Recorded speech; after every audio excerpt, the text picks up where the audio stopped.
까지의 말씀입니다.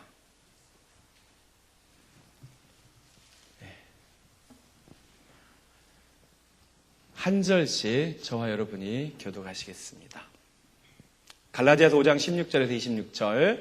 내가 또 말합니다. 여러분은 성령께서 인도하여 주시는 대로 살아가십시오. 그러면 육체의 욕망을 채우려 하지 않을 것입니다.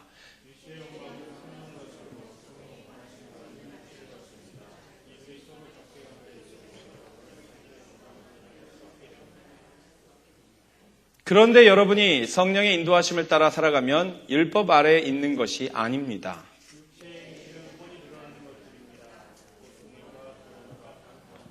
우상 숭배와 마술과 원수 맺음과 다툼과 시기와 분냄과 분쟁과 분열과 파당과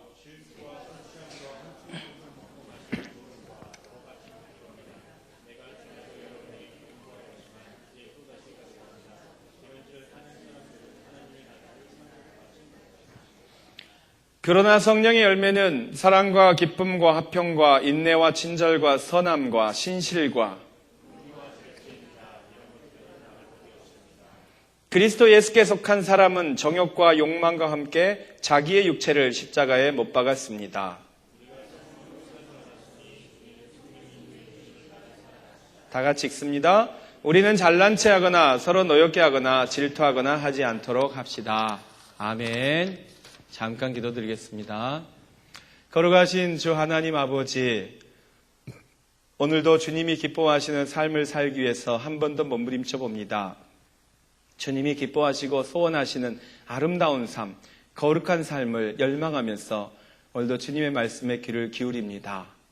전하는 자가 부족하오니 주님이 직접 임재하시고 역사하셔서 말씀을 듣는 자와 전파하는 자가 모두 다 하나님의 음성을 듣고 성령의 감동을 받고 성령님이 기뻐하시는 라이프 스타일로 변화된 삶을 살게 하여 주시옵소서. 성령께서 기뻐하시는 소원대로 즐기며 살게 하여 주시옵소서. 성령께서 주시는 은혜의 음성을 듣고 순종하는 승리의 삶을 살게 하여 주시옵소서. 예수님의 이름으로 기도하였습니다. 아멘. 할렐루야. 저는 1985년에 대학을 들어갔습니다. 제가 서울에서 살게 된 계기죠. 서울에 가서 다녔던 교회가 신림동에 있는 신림등대교회라고 하는 교회입니다. 대한예수교 장로회 통합 측 서울 남노회, 지금은 서울 관악노회에 소속되어 있죠. 제가 결국 그 노회에서 목사 안수를 받았습니다. 그 교회는 서울에 있는 그 유명한 영락교회에서 세운 교회입니다. 영락교회 권사님들 중에 등대회라고 하는 모임이 있었어요. 권사회 전체가 아니고 일부가 모여서 등대회라는 모임을 만들었는데 민족의 등대, 민족의 등불을 세우자 그래서 서울대학교 선교를 위해서 세운 교회가 신림등대교회입니다. 그래서 그 교회를 다니면서 이제 신앙생활을 하는데 한 2, 3년 다녔을 때인 것 같아요. 교회가 아마 1983년도인가 2년도에 세워진 교회인데 제가 다니고서 또 3년쯤 됐으니까 6, 7년 된 거죠. 근데 그때도 권사님들이 계속 한 달에 한 번씩 오셨어요. 오셔가지고 한결같이 한 달에 한 번 오실 때마다 맛있는 음식을 싸가지고 오셔서 저희들 먹여주셨습니다.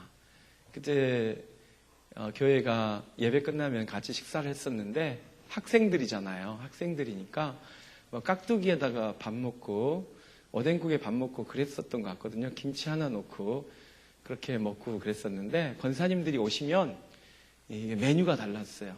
막 갈비도 가져오시고 빈대떡, 잡채 막 그런 거 가져오셔서 맛있게 먹었던 기억이 지금도 생생하게 납니다. 그 권사님들 얼굴 한 분 한 분이 아주 그냥 또렷이 기억될 만큼 좋은 추억이었는데요. 제가 3학년 때쯤인가 어느 날 권사님이 김부덕 권사님이셨나?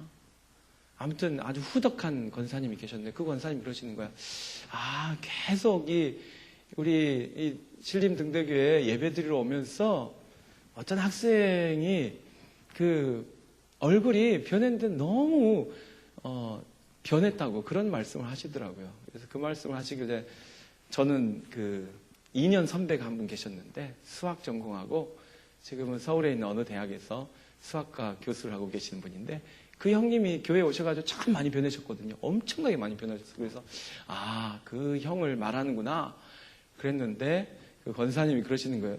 권사님하고 그 형이랑 다른 선배님이 계셨는데 그 다른 선배님이 그러시는 거야.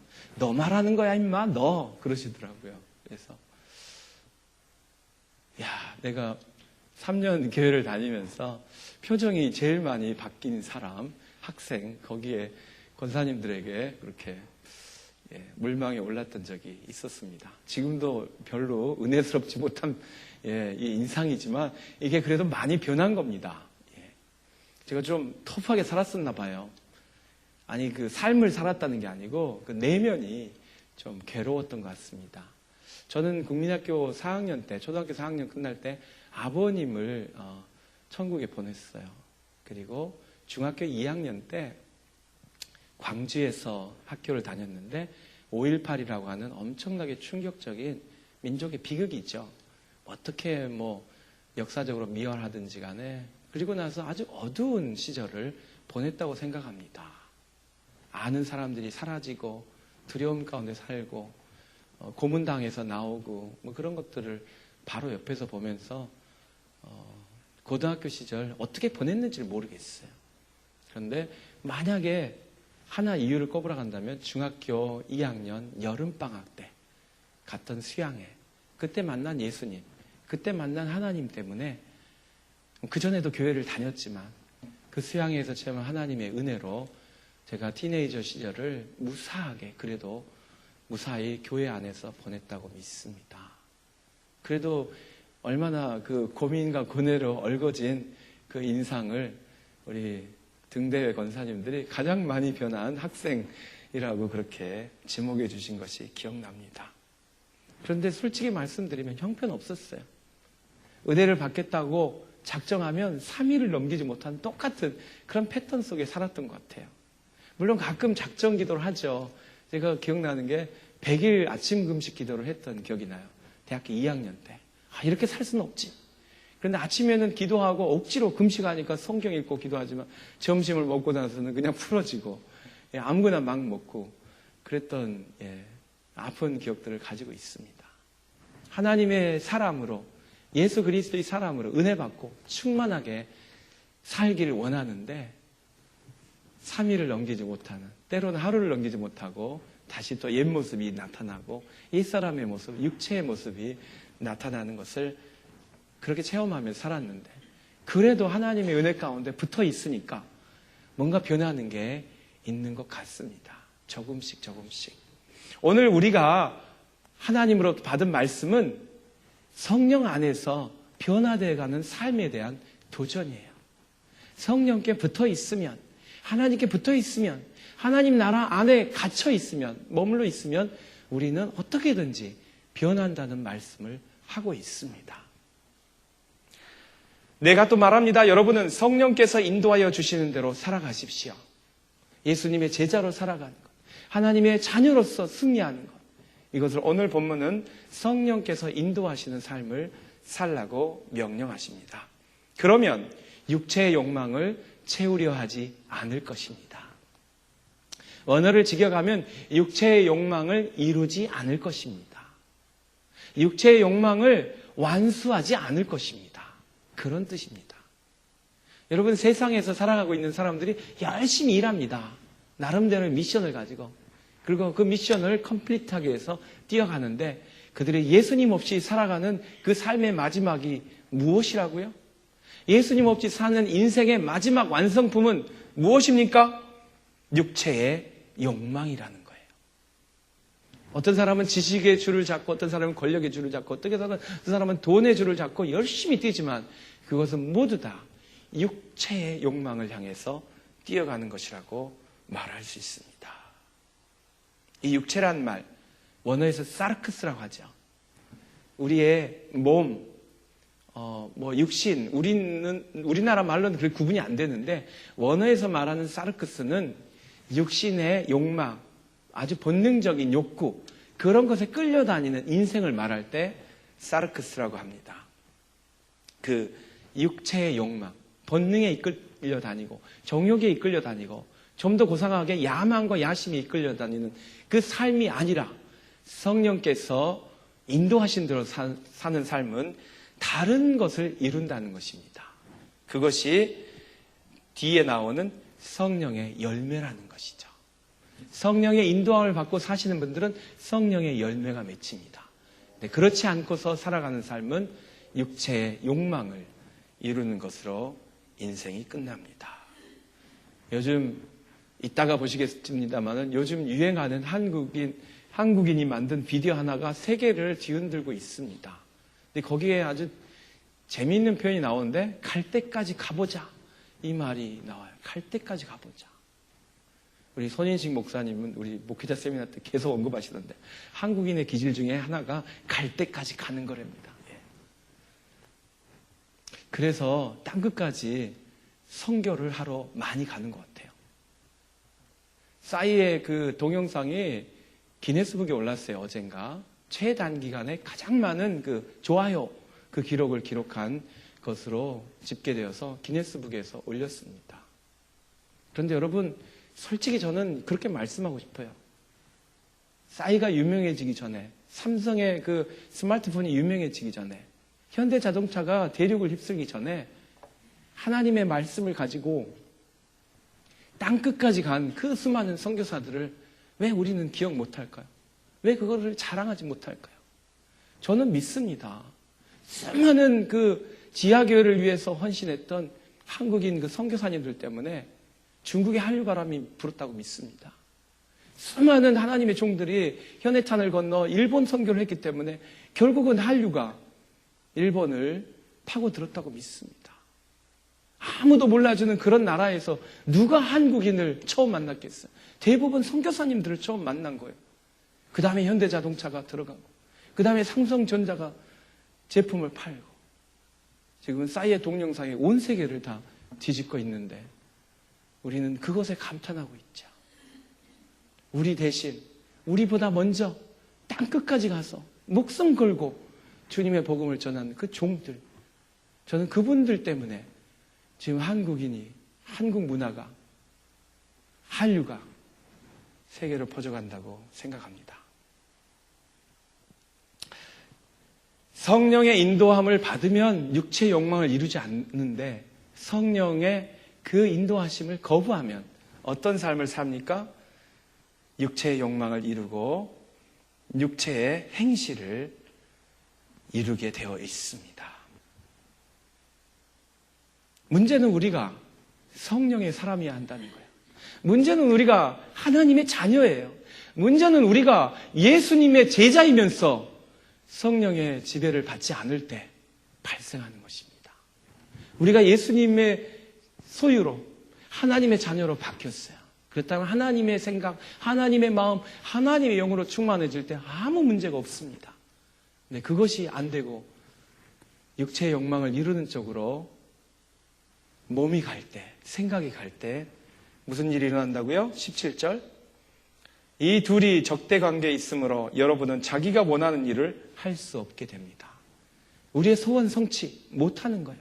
우리의 꿈, 비전 못 이루는 거예요. 왜? 우리 안에 이미 분열이 되어 있습니다.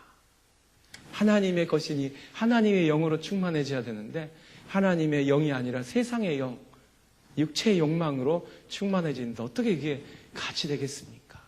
한 집안에 살면서 아버지의 가르침이 있고 아버지가 싫어하는 가르침을 아들이 들고 온다면 이 집안이 되겠습니까? 안 되는 것이죠.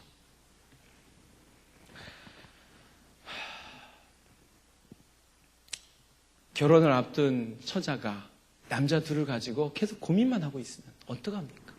정말로 사랑하는 사람 선택해가지고 그에게 일생을 헌신해야 그 삶이 평안하죠.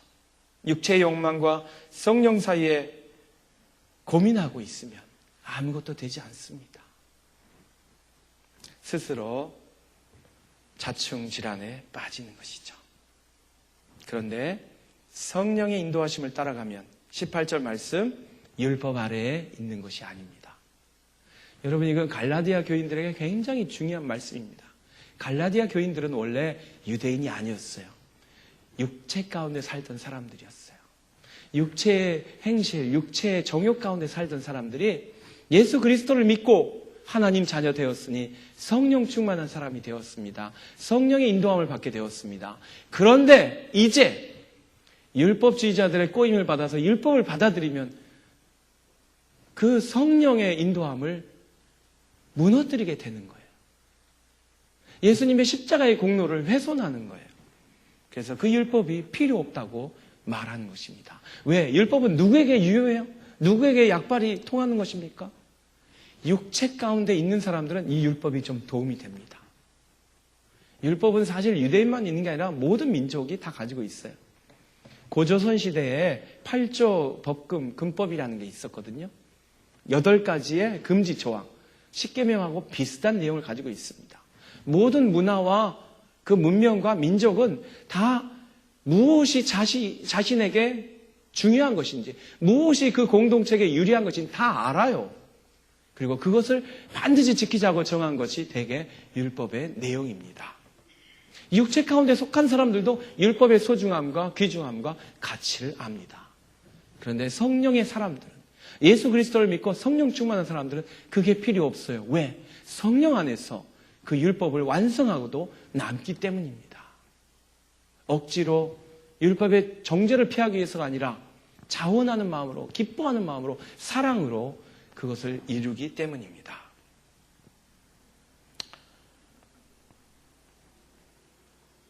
그 율법이 적용되어야 할 사람들은 19절에 나오는 육체의 행실이라는 거죠. 육체의 행실은 법에 의해서 싫어하는 거예요. 사실은 세상의 모든 문화와 도덕과 윤리는 이것들을 싫어해요. 그런데 그 육체의 행실은 어떤 특징을 가지고 있어요? 19절, 환히 드러난 것들입니다. 활짝 다 공개된 것입니다. 그런 뜻이에요. 모든 사람이 다 알아요. 모든 사람이 그냥 금방 단번에 다 파악하는 것이 육체의 행실입니다. 그리고서 나오는 것들, 음행과 더러움과 방탕과 우상숭배와 마술과 원수 매증과 다툼과 시기와 분냄과 분쟁과 분열과 파당과 질투와 술 취함과 흥청망청 먹고 마시는 노름과 그와 같은 것들, 이것들은 다 금방 알아요. 환히 드러난 것들이기 때문에 모든 사람이 다 합니다. 설명할 필요가 없어요. 이건 나쁜 거야? 말할 필요가 없어요. 그런데 그 내용을 보시면 어떤 내용이에요, 여러분? 육체 행실이라고 언급된 내용들을 보시면 어떤 내용들입니까? 사람들이 생각하기에 감출 수 있다고 생각하는 것들이에요. 사람들이 착각하는데 이거는 숨기면 숨겨질 수 있다고 생각하는 그런 것들이 여기에 나와 있습니다. 그런데 오늘 사도 바울을 통해 하나님 말씀하십니다. 이것은 다 드러난 것들이고 환히 아는 것들이고 만천하에 백일하에 이미 공개된 것들이라는 거예요. 그래서 이런 일을 범하면 결국은 이런 부끄러운 모습으로 드러나게 되어 있습니다. 사람들 앞에서는 조금 숨길 수 있겠죠. 가까운 사람들에게는 좀 숨길 수 있겠지만 하나님 앞에 섰을 때는 그냥 드러나는 거예요. 그냥 발가벗은 사람이 아무것도 감출 수 없는 것처럼 그렇게 환하게 드러나는 것입니다. 영의 사람들은 그것을 지금 바로 볼 수 있는 거죠. 요셉이 그 보디발의 집에서 도망칠 때, 미세스 보디발의 유혹으로부터 도망칠 때 그가 한 말을 기억하시죠? 하나님 앞에서 어떻게? 하나님 앞에서 어떻게? 이 말씀입니다. 하나님 앞에서는 다 드러난 인들이에요. 구체적인 내용은 기회가 되면 나중에 보겠습니다만은 몇 가지로 분류해 보겠습니다. 19절 끝부분에 음행과 더러움과 방탕, 이것은 성적인 타락입니다. 음행은 원어가 포르네이아라고 돼 있어서 우리가 흔히 포르노를 생각을 해요. 포르노그래피. 그러니까 음란 물, 기록되거나 찍혀 있거나 그런 것으로만 생각하는데 그거는 물론이고 원래 음행이란 말은, 포르네이란 말은 불순결한 거예요. 혼인의 그 순결 서약, 그것을 지키지 않는 거. 처녀가 순결하게 혼인을 기다리지 않는 거. 매춘, 대가를 가지고 성을 이용한 거, 대가를 받고, 그 다음에 간통, 간음, 이미 혼인한 사람들의 결혼을 깨는 거, 그 다음에 불법적인 성행위, 이런 거를 다 포르네이아라고 해요. 그 다음에 나오는 더러움, 아카사르시아란 말은 불순하다, 부도덕하다 이런 뜻도 있지만 사악하다는 뜻을 가지고 있습니다. 사악하다. 그러니까 우리말에 추악이란 말 있죠. 추악. 어글리하면 악하다 뭐 그런 뜻이에요. 더럽고 악하다. 그 말로 번역하는 것도 좋을 것 같습니다. 그 다음에 방탕이란 아셀게이아란 말은 음탕하고 도락을 좋아하고 유흥 이런 거 좋아하는 거, 또 관능적인 거. 이게 유혹하는 거죠. 성을 가지고 호색하고 음탕한 이 모든 것을 다 말하는데 이 세 가지는 다 성적인 타락을 말합니다. 20절에 나오는 우상숭배와 마술은 영적인 타락을 말하는 거예요. 우상숭배는 말할 것도 없죠, 그냥. 예. 근데 마술 하면은 보통 그 매지션들이 와서 뭐 누구를 뜨게 하고 뭐 어떻게 공중에서 무슨 일이 일어나고 이런 거 있는데 되게 그런 거는 기계장치로 눈 가림을 해가지고 즐겁게 해주는 그런 그 엔터테인먼트고요. 여기서 말하는 마술은 솔서리를 말하는 겁니다. 점을 치는 거. 점을 쳐가지고 미래를 예측하고 또 뭐 예언하고 뭐 있잖아요. 카드로 점 치는 사람. 또 뭐 가지고 점 치죠? 아, 요즘은 그 펜 가지고 점 치는 거 뭐 그런 것도 있다고 그러던데. 예. 그런 것들은 영적으로 타락한 것입니다. 하나님과의 관계를 파기시키고 다른 것에 관심을 기울이는 거죠. 원수 매중과 다툼과 시기와 분냄과 분쟁과 분열과 파당과 21절 질투, 이것은 인간관계를 파괴하는 거예요. 다른 사람과의 관계를 끊어놓든지 파괴하든지 공동체를 나누는 그것을 말합니다.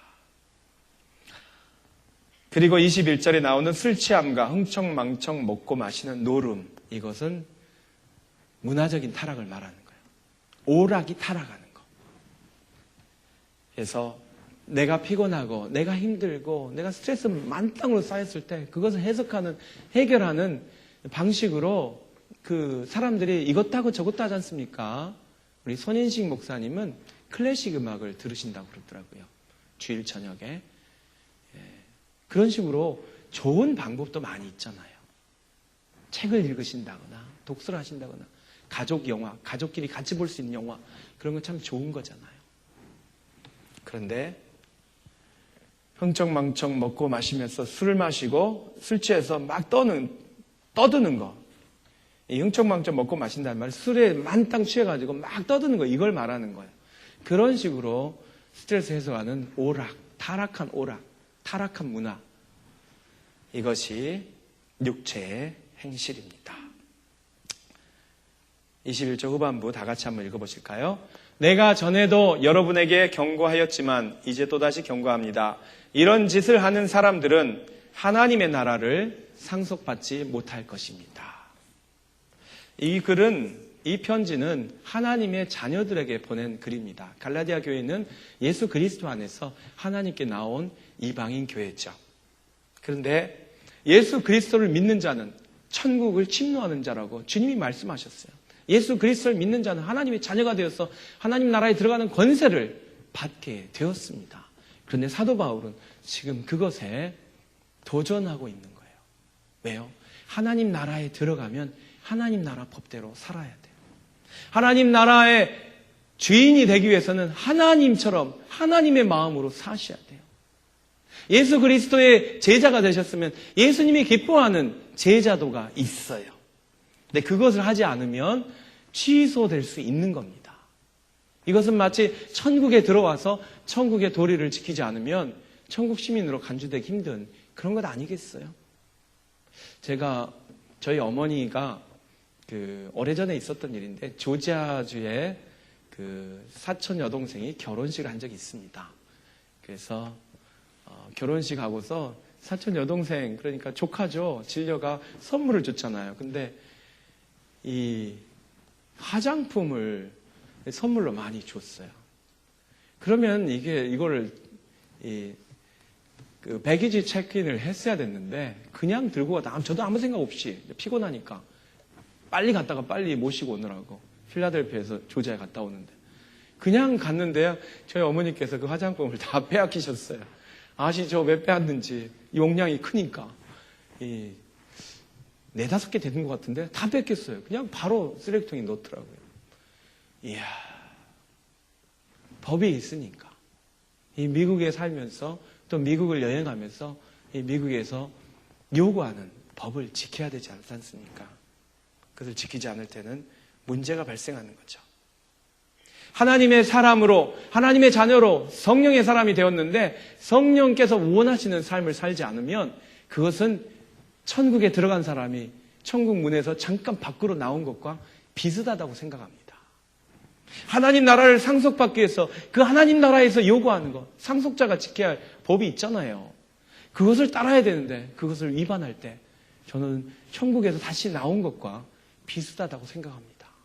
물론 우리 주님께서 회개할 기회를 주시고 또 다시 우리를 은혜로 회복하셔서 다시 붙어있게 하시지만 우리가 이 육신의 행실을 따라갈 때, 육체의 행실을 범할 때 우리는 성령이 기뻐하지 않는 천국 문에서 다시 나오는 그런 죄를 계속 반복하고 있지 않나 그렇게 회개합니다. 그래서 이제는 사도 바울이 우리에게 주는 경고를 받았으면 좋겠습니다. 천국과 지옥을 오락가락하는 것이 아니라 계속 천국에 붙어있다. 계속 천국에 있으면서 즐기면서 상속자로 기다리는 것. 그것이 우리가 할 일 아니겠습니까? 하나님 나라의 자녀로서 하지 말아야 할 일들이 있잖아요. 네, 그것은 거부하면서, 노하면서, 혹시 실수로 빠졌더라도 다시 한번 회개하고 은혜를 회복하고 성령이 충만한 라이프 스타일로 회복되어 살아가는 것. 그것이 오늘 우리에게 주는 주님의 도전이라고 믿습니다. 한국의 강남은 한때 배추밭, 무밭이었습니다. 강남이 개발되면서 부동산 투기 열풍이 불었죠. 좀 개발이 되고 나니까 그곳은 명문 학교들이 이사 오며 최고의 학군이 되었습니다. 그리고 지금 그곳은 많은 사무실들이 가득 차 있고 경제의 중심, 그리고 이제는 향락의 중심이 된 것 같아요. 그 강남에 요즘 외국인들이 몰린다고 합니다. CNN에서 특종 기사를 한 다음에 그냥 몰려 방문하고 싶은 명소가 되어버렸어요.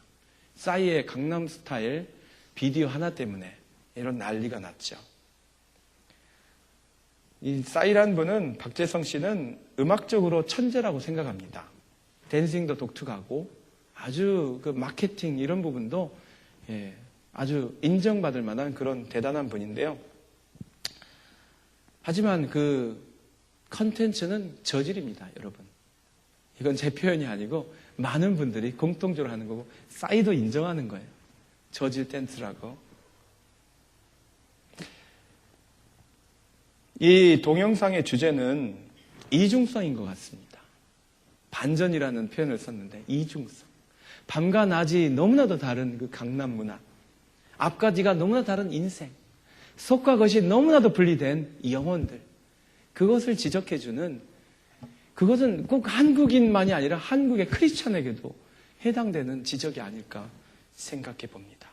그리고 무엇보다도 숨기고 싶은 그런 야한 욕망들, 숨기고 싶은 그런 동물적인 본성들을 노골적으로 드러내는 그런 이중성을 갖고 있는 그런 비디오죠.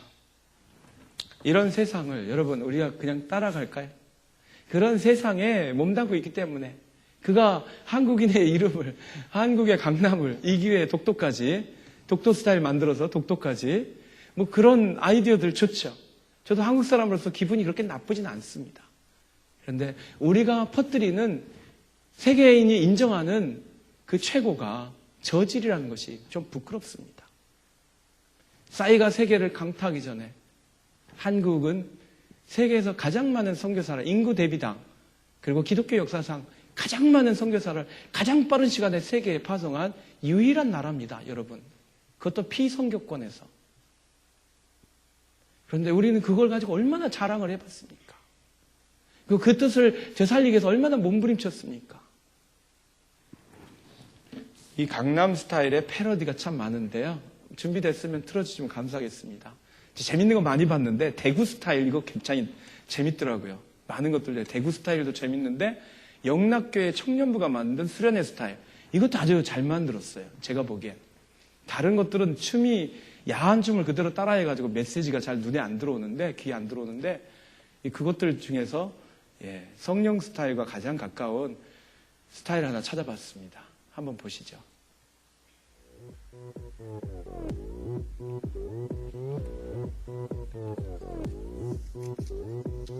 5번 복음스타. 복음스타. 낮의 말씀을 전달하는 그 전도자. 생명을 전달해서 나를 살린 그 전도자. 밤이 오면 정시 기도를 누린 전도자. 그런 생명 있는 신자.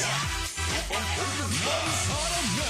전에 내 자신 보고 살아왔다. 서럽네. 근데 그리스도 만나 나는 정말 서럽네. 그런 날 만나 영접해서 나는 서럽네. 너는 서럽네. 5번 복음스타. 아름다워 사랑스러워 그래 너 그래 바로 너 아름다워 사랑스러워 그래 너 그래 바로 너 지금부터 갈 때까지 가볼까.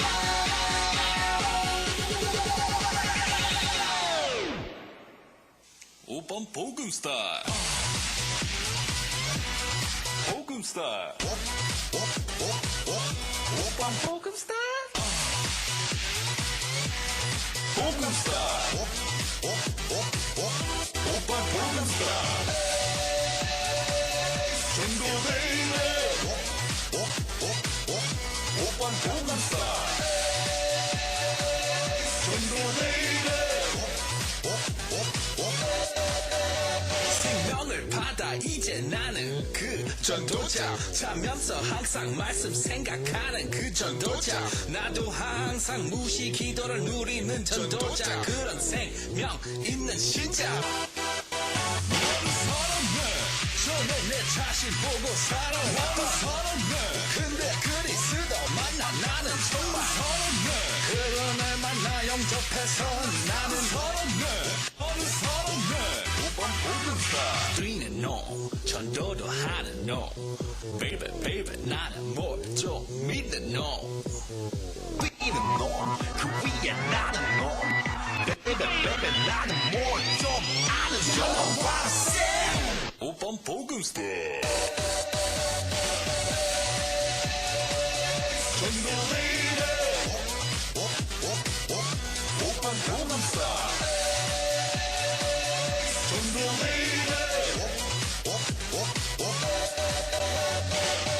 5번 복음스타. 네, 감사합니다. 이 동영상은 조회수가 몇만 명 안 됩니다.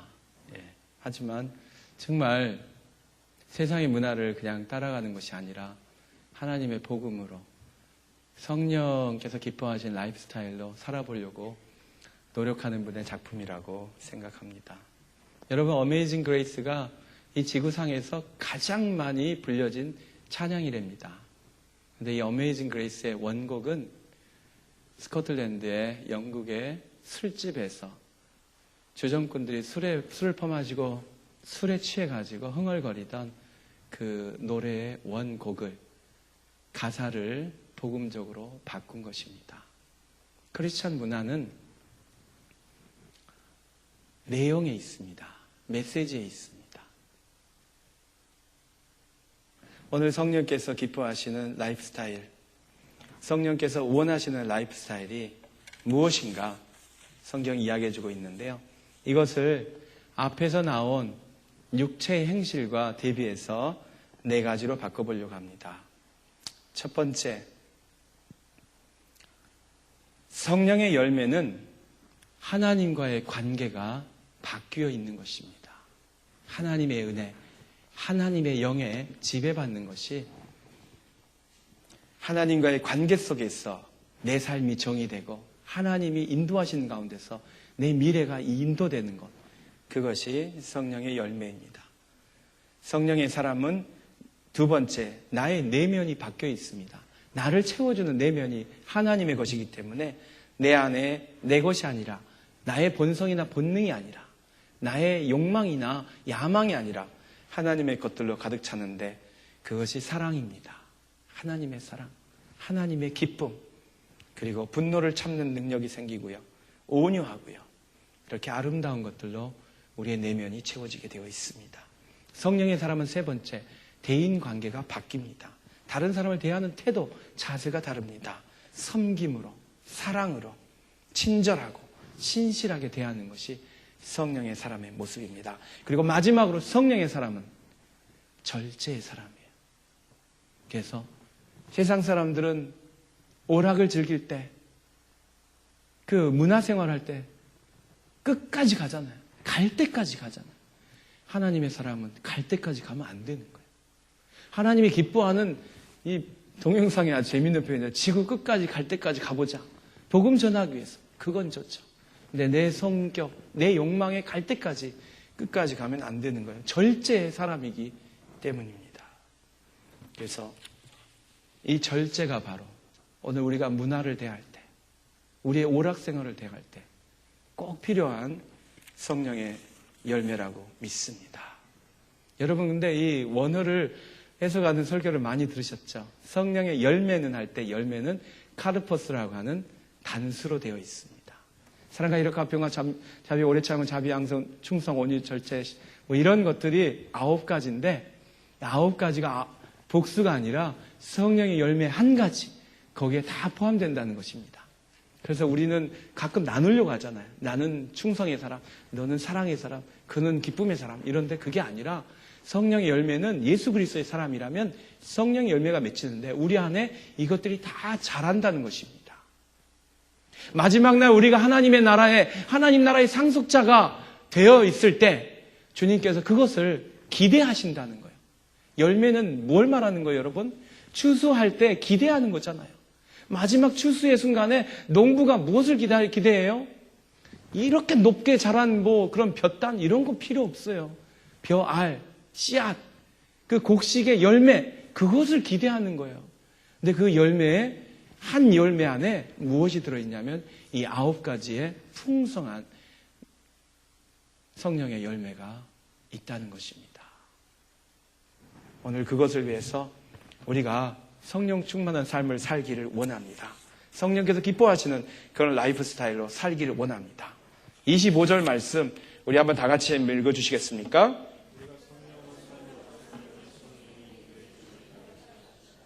아멘. 우리는 성령께서 주시는 삶을 얻었습니다. 그것은 우리가 24절 그리스도 예수께 속해 있기 때문에 받은 것입니다. 그리스도 예수께 속해 있는 사람은 그리스도 예수와 함께 십자가에 자기의 육체를 못 박은 거예요. 그 육체와 함께 육신의 정욕과 욕망을 함께 못 박은 거예요. 이것은 예전에 있었던 일입니다. 우리가 예수님을 영접하는 순간 이미 끝난 일이에요. 더 이상 이거 가지고 고민할 필요가 없어요. 그런데 많은 순간에 우리가 이것을 계속 허덕이면서 아직도 해결되지 않는 것처럼 고민하면서 씨름하는 이유는 무엇인가요? 우리가 다른 선택, 잘못된 선택을 하고 있기 때문입니다. 성령 안에서 성령이 인도해 주신 대로 살아야 되는데 그렇지 않을 때 우리는 십자가에 못 박은 것을 취소하고 있는지도 모른다는 것입니다. 십자가에 못 박는다는 말이 무슨 뜻인지 아시죠, 여러분? Nail to the cross. Nail to the cross. 십자가에다가 못을 박는 거, 벽에 못 박아서 장식패 거는 것, 그걸 말하는 게 아니죠.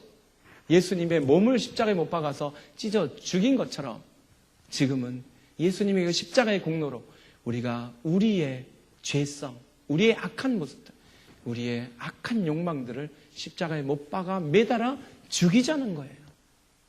끝난 거예요. 다시 그것을 우리가 들고 오지 않는 한 이미 끝난 것입니다.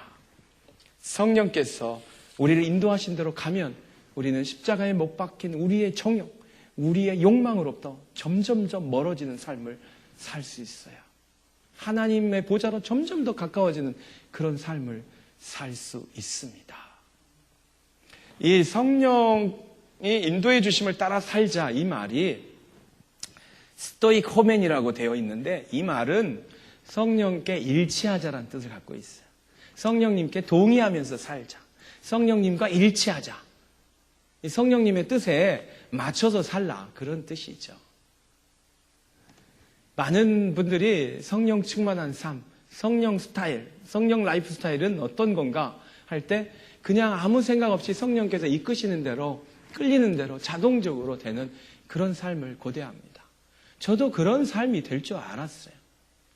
그래서 3일 지나서 피곤하고 힘들고 그러면 다시 그냥 무너지는 겁니다. 왜? 성령께서 나를 끌고 가셔야 되는데 내가 끌고 가는 것 같은 그런 그 맥빠짐 속에서 계속 넘어지는 것 같아요.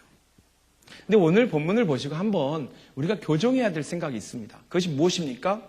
성령 충만한 삶, 성령의 인도함을 받는 삶은 성령님께 맞추는 거예요. 성령님께 일치하는 거예요. 내 생각과 내 고집과 내 감정과 내 판단이 이렇게 있지만 하나님의 성령께서 원하시는 것이 있을 때 그것에 맞추는 거예요. 내 생각을 꺾고 내 의지를 꺾고 맞춰보는 거예요. 그 괴롭죠. 고통스럽죠. 여러분, 사람은 언제 크죠? 사람은 언제 키가 자랍니까? 저희 아들이 요즘 막 무릎이 아프다, 막 머리가 아프다, 막 여기저기 아프다 그러는데 목욕 한번 하고 나면 괜찮다고 막 그래요. 그래서 아시는 분들이, 이미 경험하신 분들이 그 성장통이라고 그러시더라고요. 성장통 때, 무릎 아프다. 저도 기억나는데, 무릎 아프다, 발 아프다. 그래서 가만히 누워있으면 크나요? 아플 때 더 열심히 농구도 하고, 뜀뛰기도 하고, 줄넘기도 하고, 그래야 키가 잘 큰다고 그러지 않습니까? 성장은 고통을 수반합니다. 영적인 성장에도 영적인 성장통이 있다고 믿습니다. 영적인 성장통이 언제 오나요? 영적으로 도전과 아픔이 있을 때 그때가 바로 성장의 기회입니다. 그것을 무시해버리면 성장의 기회가 사라지는 거예요. 우리 새로운 삶 들을 때 나눴던 것 같은데 생명의 삶인가? 아무튼 성장의 고통을 참는 분은 잘합니다. 기분이 나쁠 때 화를 내지 않고 참는 것. 이거 정신적으로 좀 스트레스가 될 수 있어요. 그렇죠. 하지만 우리들의 인격은 성장합니다. 내가 정말 많은 것들을 했고 수고했고 고생했고 인정받을 수 있는데 내 앞에서 그냥 그 세 발의 피도 안 되는 사람이 자랑하고 막 자기를 세울 때 그때 참는 것, 인내하고 들어주는 것, 이거 성장통입니다. 고통스러워요, 그거. 그렇잖아요. 예, 그 분야의 전문가가 여기 와 계신데 아무것도 모르는 사람이 아는 이야기 할 때 얼마나 듣기가 괴로우시겠어요. 그때 잘난 척하지 않는 것, 겸손하게 있는 것, 침묵하는 것 자체가 성장통입니다. 영적인 성장통. 내가 정말로 잘했어요. 아무 악의 없이 했어요. 내가 순수하게 돼 있어요. 그런데 오해가 발생하고 또 여러 가지 불편한 관계에 처했을 때 그때 서운한 소리를 하지 않고 먼저 미안하다고 말할 수 있는 것, 먼저 사랑한다고 회복할 수 있는 것, 이게 성장통입니다. 왜? 육체를 따라가는 많은 사람들은 예상대로 하니까요. 폭발하지요. 화내지요. 두들겨 패지요. 분노하지요. 해고시켜버리죠. 네. 지금 내 생각과 내 판단과 내 감정과 나의 의로움이 있음에도 불구하고 내가 너무너무 억울함에도 불구하고 그 모든 것을 내려놓고 하나님이 기뻐하시는 것, 성령님이 원하시는 것에 맞추고 동의하고 나를 꺾을 수 있을 때 그때 나는 성장통은 경험하지만 성장합니다. 영적인 거인이 됩니다. 가정교회 세미나를 가시면 신앙생활을 5년도 안 했는데 정말로 이 마음이 넓은 사람들이 있어요. 정말 목회자가 가서 봐도 마음이 참 넓은 사람들이 있어요. 참 나 같은 사람이 안길 것 같은 그런 넓은 마음을 가진 사람들이 있는데 왜 그런가 보았더니 그분들이 이 VIP들을 섬기면서 커진 거예요. 이 영혼이, 인격이 이렇게 커진 거예요. 그래서 너무너무 멋있는 평신도들을 솔직히 많이 만났습니다. 성령 안에서 사는 삶, 그러거든 성령께 인도함을 받고 성령께 맞추는 건데 때론 고통스럽습니다, 여러분. 때론 아픕니다. 그런데 감사하십시오. 너희가 내 이름을 인하여 핍박을 받을 때는 기뻐하라. 하늘에서 너희의 상이 큼이라. 예수님도 말씀하셨어요. 나의 잘못, 나의 실수 때문이 아니라, 나의 어리석음 때문이 아니라, 정말 예수님을 믿기 때문에 참는 것, 성령님께서 말씀하셨기 때문에 넘어가는 것, 눈 감아주는 것, 그런 아픔들은 하나님 나라의 상과 면류관이 되는 줄로 믿습니다. 그런데 이 성령 충만한 삶을 취소하는 거, 그것을 조심하라고 했는데, 사도 바울께서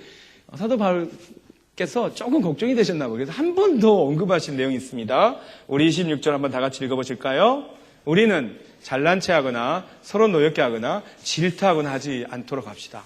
아니, 앞에서 하지 말아야 될 거 사실 옛사람의 모습이죠. 우리가 다 예수님 없을 땐 육체 행실대로 살았잖아요.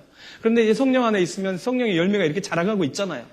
그런데 아까 말씀드린 것처럼 천국을 다시 탈출하는 일이 없도록, 천국의 경계선을 다시 벗어나는 일이 없도록, 십자가에 박아버린 그 육신의 정과 욕심을 다시 되끄집어 오는 일이 없도록 하기 위해서 사도 바울이 다시 한번 세 가지를 권면하고 있는데, 이것만 읽고 마치겠습니다. 그것이 무엇입니까? 잘난 체하는 거. 이거 그렇게 심각해 보이지 않는데 사도 바울이 언급하셨어요. 잘난 체하는 것, 서로 노엽게 하는 것, 질투하는 것. 성령 충만을, 성령의 열매를 깎아내려는 지름길이 이거라는 것입니다. 여러분, 이거 한번 26절 한번 보세요. 앞에 나온 그 육신의 행실하고 뭐가 달라요? 그 육체의 행실은 예수님이 없을 때 있었던 일입니다, 여러분. 예수님이 없이 산 사람들이 그렇게 사는 거예요. 성적으로 타락하고, 영적으로 타락하고, 인간관계, 도덕적으로 타락하고, 그리고 절제, 문화적으로, 오락적으로 타락하는 모습이 있는데, 성령 안에 있는 사람들, 성령 충만한 사람들, 사랑과 희락과 화평과 오래 참음과 자비와 양성과 충성과 온유와 절제와 이것을 반대할 법이 이 세상에 없다고 그랬잖아요. 이 세상에 있는 모든 나라와 민족과 문명이 다 칭송하는 그런 성령 스타일을 사는데, 그런데 성령 충만한 사람들이 이렇게 하면 그것을 갉아먹을 수 있다. 그런 경고입니다. 그래서 26절의 말씀은 앞의 내용과 달리 예수님을 믿는 사람들, 성령 충만한 사람들이 조심하라고 하는 사소해 보이는 내용입니다. 여러분, 영성의 그 갈림길은 사소한 데서 결판이 나는 것 같아요. 인생의 중요한 갈림길은 사실은 엄청나게 중요한 순간에 우리가 다 끝장난 게 아니고 사소한 것 하나하나의 선택이 쌓이고 쌓여서 그렇게 된 것 같습니다. 26절에 보면 잘난 척하는 거, 이거 별로 우리 문제 안 삼잖아요. 그럴 수도 있지 뭐. 성격이 그런가 보지. 서로 노엽게 하는 거, 때론 그렇게 할 수도 있는 거잖아요. 저 사람도 믿는 사람이고 나도 믿는 사람인데 조금 화났어도 이해하겠지. 내 감정도 중요하니까. 질투하는 거, 잘 나가는 거 가지고 좀 질투하는 거, 그건 매력이지 뭐. 그렇게 생각할 수도 있잖아요. 그런데 이것이 성령 충만한 사람들이 가장 사소하게 여기지만, 별로 대수롭게 여기지 않지만 실제로는 우리를 무너뜨리는 마귀의 천병이라는 것입니다. 성령의 사람들은 마귀가 전면적으로 나타날 수가 없고 그냥 이 간접적으로 일단 흔든 다음에 공격하는 거죠. 너무 분위기가 경쟁적이 되는 거, 잘난 척하는 거, 자랑을 하는 거. 목장에서 자랑을 한번 나누면 그 다음 사람들이 전부 자랑하는 거 아세요, 여러분? 혹시 그런 거 관찰하셨어요? 한 사람이 자랑하면 다 자랑하게 돼 있어요. 그렇게 돼 있습니다, 원래. 근데 겸손하게 자신의 부끄러움을 내놓으면 그 다음 사람도 자기의 아픔을 내놓게 돼 있어요. 그게 참 이상해요. 이게 왜 잘난 척하는 것이 문제가 되냐면요, 전염성이 강하기 때문입니다. 서로 노엽게 하는 거, 이거 말할 필요 없죠. 이미 서로 그냥 대판 이렇게 분노를 표현하면 끝나는 거죠. 결론이 다 나와 있잖아요. 뒤로는 분열과 아픔과 당쟁이 나오게 되어 있습니다. 질투는 혼자 망가지기 딱 좋은 것 같아요.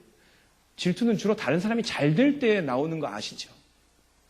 다른 분들이 잘 될 때, 다른 사업이 잘 될 때, 다른 모임이 잘 될 때, 이럴 때 질투가 나오는 거잖아요.